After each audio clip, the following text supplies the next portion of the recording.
Bonjour à tous, ça fait des semaines, voire des mois que vous me demandez de faire des vidéos pour parler du Barça vu de Barcelone. Vous avez envie qu'on parle plus du Barça, qu'on parle mieux du Barça, alors c'est parti, parlons du Barça ensemble. Alors pour démarrer, j'avais prévu de vous faire une petite FAQ, vous l'avez sans doute vu pour ceux qui me suivent sur Instagram, je vous ai demandé de me poser des questions. On va faire une spéciale FAQ Lamine Yamal parce que je crois qu'il y en a bien besoin. Et on verra ensuite pour aborder vos autres questions. Alors pour démarrer, je prends mon petit carnet et je vais vous faire la liste de toutes les questions que vous m'avez posées sur Lamine Yamal. Et il y en a beaucoup. Pourquoi Lamine est aussi détesté? On parle beaucoup de racisme autour de Vinicius, mais qu'en est-il autour de Lamine? Qui peut encadrer Lamine? Lamine est-il vraiment en train de dériver? Lamine va-t-il se faire opérer? Est-ce que vraiment personne ne dit non à Lamine au Barça et dans son... Alors, pour démarrer, on va parler de la question qui revient sans arrêt. Et pour le coup, je peux vous dire que c'est une question que j'entends beaucoup plus en France que je ne l'entends ici en Espagne. C'est Lamine Yamal va-t-il devenir le nouveau Neymar ou est-il déjà en train de devenir le nouveau Neymar? Alors, pour être tout à fait honnête avec vous, je ne vais pas parler de ce qui va se passer dans le futur, tout simplement parce que je n'ai pas encore de boule de cristal. Mais ce que je peux vous dire, c'est ce qui se passe à l'instant T. Et je crois très sincèrement qu'on a oublié qui était Neymar et les dérives qu'ont pu accompagner la carrière de Neymar et qui accompagnent toujours la carrière de Neymar. En l'occurrence, on était sur des problèmes constants de fêtes, de sorties, de boissons, de filles, d'hygiène de vie qui n'était pas à la hauteur d'une carrière de haut niveau, avec aussi une passion pour le poker qui est assez dévorante. Très honnêtement, on n'en est pas du tout là en ce qui concerne Lamine Yamal. Mais tout ce qui est de sa vie extrasportive, il n'y a pas de comparaison à l'instant T possible avec Neymar. Et ça, on le rappelle jamais en fait. On ne parle jamais de la vie de Lamine dans ce qui est de positif. Quand on me dit aussi, oui, il ne deviendra pas aussi professionnel que l'a été Messi. C'est facile de comparer le Messi de 25 ans ou même le Messi actuel avec le Lamine de 18 ans. Mais ce qu'il faut comparer, c'est le Messi de 18 ans avec le Lamine de 18 ans. Et je peux vous dire que là aussi, Messi n'était pas aussi sérieux que ce qu'on peut croire ou que ce dont on croit se rappeler. Messi, pour les questions par exemple de nutrition, demandez à des gens ici ce que mangeait Messi jusqu'à un certain âge, ils vont vous répondre des pizzas et des sandwichs à la pâte à tartiner. On est très loin là aussi de l'exigence qu'a déjà Lamine Yamal à ce niveau-là en termes de diététique. Messi était aussi quelqu'un qui sortait, quoi qu'on en dise, mais c'est vrai qu'on a oublié un petit peu tout ça et il y a tellement une volonté de critiquer Lamine Yamal qu'on oublie véritablement de le juger sur des critères objectifs. À l'instant T, il n'y a aucune comparaison à faire avec Neymar. Pour ce qui est de la question qui m'a fait beaucoup rire sur Lamine est-il détesté, je vais vous répondre là aussi très honnêtement. Lamine, tout ce qui touche de près ou de loin à Lamine fonctionne. C'est-à-dire que vous sortez un article, vous sortez une vidéo, vous sortez n'importe quoi qui touche de près ou de loin à Lamine, ça fonctionne. Et ça fonctionne très bien. Et le fait est que ceux qui regardent ce qui peut se passer par exemple ici en Espagne, et pas qu'en Espagne d'ailleurs, on essaye depuis des mois et des mois de trouver une rivalité, une nouvelle rivalité qui pourrait fonctionner avec Lamine, une rivalité qui soit à la hauteur presque de Cristiano Ronaldo, Messi. Et le fait est que les médias madrilènes n'y arrivent pas. Ils ont essayé avec Arda Güler, ils ont essayé avec Mastantuono, ils essayent avec Kylian Mbappé, et ça fonctionne pas vraiment parce qu'en fait le seul qui vraiment provoque toujours de la viralité sur tout ce qui le concerne, c'est Lamine Yamal. Donc finalement, l'option qui a été choisie, c'est l'option la plus sportive, c'est-à-dire de miser sur la rivalité Kylian Mbappé-Lamine Yamal. Mais dans l'absolu, ça ne fonctionne pas vraiment. Ici, à Barcelone, il n'y a pas vraiment un rejet de Kylian Mbappé. Pour être honnête, ici en Espagne, Kylian Mbappé déchaîne pas les foules comme on aurait pu l'imaginer, en tout cas dans le côté médiatique.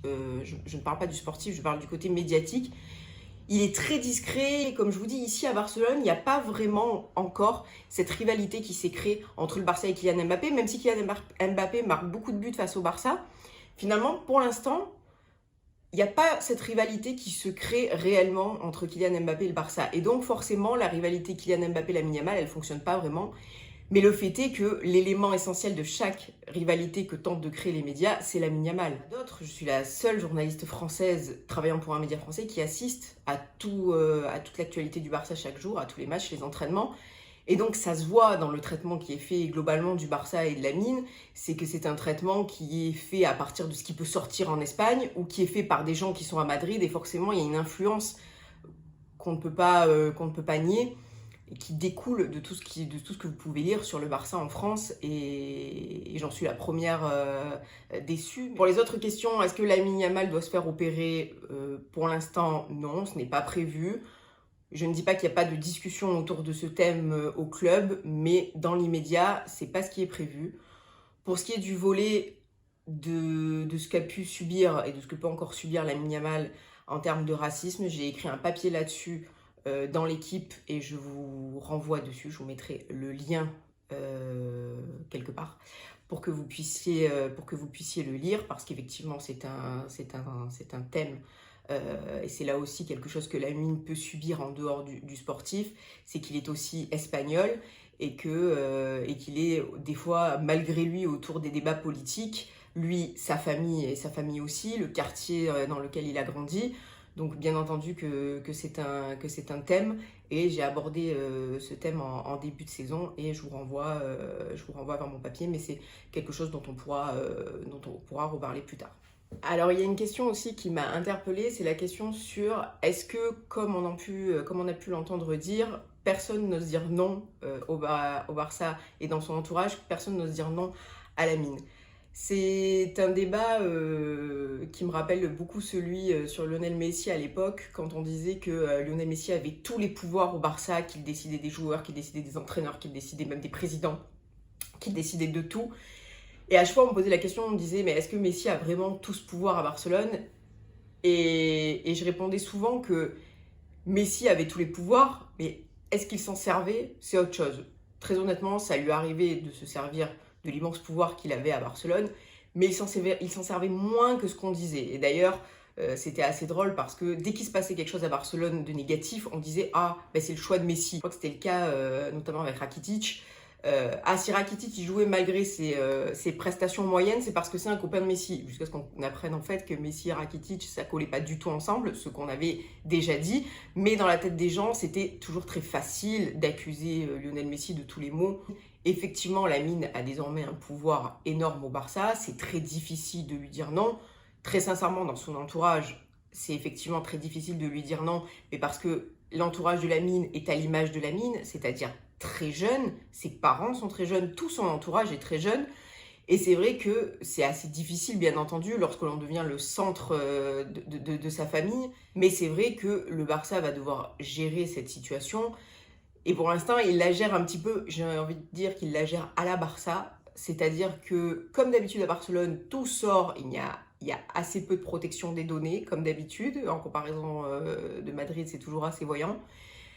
Mais il faudrait effectivement qu'autour de Lamine, une bulle se crée. C'est ce qu'on m'a dit récemment. On m'a dit, à l'époque, autour de Messi, en tout cas dans ses premières années, une fois qu'il a eu réglé ses problèmes de blessure, etc., il s'est créé une bulle autour de Messi qui ne s'est pas encore créée autour de Lamine. Mais ce à quoi je réponds, est-ce que Lamine en a envie de cette bulle? Parce que Lamine, c'est le premier joueur de cette génération-là où il n'a pas du tout envie de se cacher. Il n'a pas visiblement envie d'être dans une bulle. Il n'a pas envie de voir sa vie privée pour l'instant en tout cas.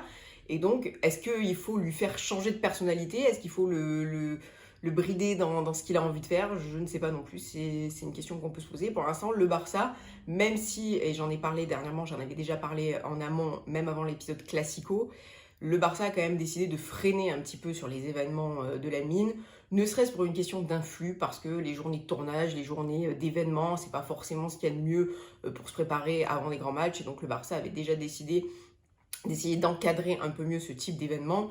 Bien entendu, ce qui s'est passé à la Kings League avant le Classico a encore plus accentué cette envie, mais effectivement, c'est une envie du Barça d'essayer de cadrer un peu mieux tout ce qui se déroule autour des sponsors de Lamine, parce que pour ceux qui ne sont pas venus à Barcelone récemment, si vous vous baladez dans la rue, c'est assez fou. Lamine a un nombre de partenariats avec des marques hallucinant. Le nombre de photos de Lamine qu'on peut voir dans divers domaines, c'est assez fou. Et donc, c'est autant de sponsors, c'est autant de partenariats, autant de soirées, autant de marques auxquelles il faut répondre. Et donc c'est vrai que c'est beaucoup d'influx. C'est pas forcément ce qui est conseillé, surtout quand on est aussi jeune. Et donc là-dessus, effectivement, je pense que le Barça devrait faire un travail et c'est déjà en cours.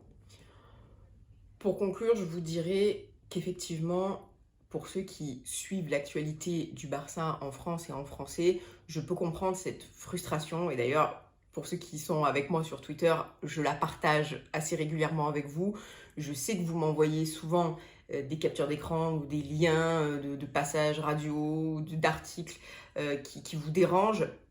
Parce que parfois, et c'est vrai, ce sont clairement des fake news, donc c'est assez problématique. On en a eu d'ailleurs beaucoup pour l'anniversaire de Lamine Yamal, et je peux le comprendre. Mais pour ceux qui se posent la question de pourquoi Lamine est détesté, ou s'ils ont la sensation qu'il l'est, c'est aussi parce que, comme je l'ai dit tout à l'heure, la rivalité qui se crée, elle se crée actuellement avec un Français, avec Kylian Mbappé, et la rivalité qu'il y a eu ces derniers mois, c'était une rivalité pour le Ballon d'Or, là aussi face à un joueur français qui était Ousmane Dembélé. En tout cas, ce qu'on peut dire, c'est que il ne faut pas oublier, et je crois que beaucoup l'oublient, c'est que Lamine Yamal a 18 ans, il vient d'avoir 18 ans.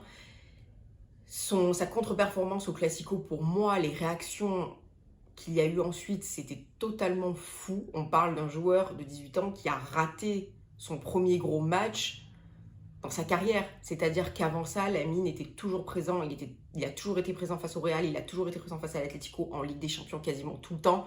Et du coup, lui tomber dessus comme ça après sa première contre-performance en Classico, pour moi, on est clairement sur une hypocrisie assez folle. Yamal a 18 ans et écarter à chaque fois ce constat, cette réalité, pour moi, c'est totalement aberrant. Il a 18 ans, il a beau avoir fini deuxième du Ballon d'Or, il a 18 ans et il faut continuer à le juger comme un joueur exceptionnel de 18 ans. Merci à tous pour vos questions.